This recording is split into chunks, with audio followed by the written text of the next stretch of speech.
मिरजेत महिलांनी जनस्वराज्य शक्तीपक्ष प्रदेशाध्यक्ष समितदादा कदम यांना राखी बांधून रक्षाबंधन सण साजरा केला।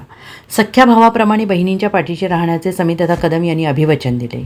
आज रक्षाबंधनाच्या पवित्र सणाचे औचित्य साधून मिरज शहरातील विविध पक्षातील महिला पदाधिकारी आणि महिला कार्यकर्त्यांनी जनस्वराज्य शक्तीपक्षात जाहीर प्रवेश केला। सांगली मिरज येथून बहुसंख्येनं आलेल्या महिलांनी प्रदेशाध्यक्ष समितदादा कदम यांना राखी बांधून रक्षाबंधन सण साजरा केला। यावेळी ज्येष्ठ नेते महादेव अण्णा कुरणे, सांगली शहर अध्यक्ष डॉक्टर पंकज मेत्रे, मिरज शहर अध्यक्ष योगेश दरवंदर, अल्ताफ रोहिले, समीर मालगावे, नाना घोरपडे, आर्यन सोनावणे, राजू वजीर, आदित्य सोनावणे यांच्यासह पक्षाचे पदाधिकारी कार्यकर्ते उपस्थित होते।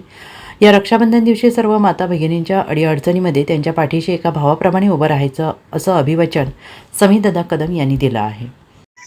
सादिकभाई जमादार यांच्या मार्गदर्शनाखाली सद्दामभाई जमादार यांच्या मार्गदर्शनाखाली जनस्वराज्य शक्ती पक्षामध्ये मोठ्या संख्येनं आमच्या हिंदू आणि मुस्लिम भगिनींनी त्या ठिकाणी प्रवेश केला।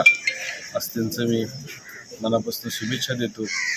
त्यांना सगळ्यांना आज या पवित्र दिनी त्यांचा हा कार्यक्रम झाला प्रवेशाचा। निश्चितरित्या येणाऱ्या काळामध्ये ताकदीनं त्यांचा भाऊ त्यांच्या पाठीशी राहण्याचं आम्ही अभिवचन देतो आणि सर्वांना आज रक्षाबंधनाच्या खूप खूप शुभेच्छा देऊ।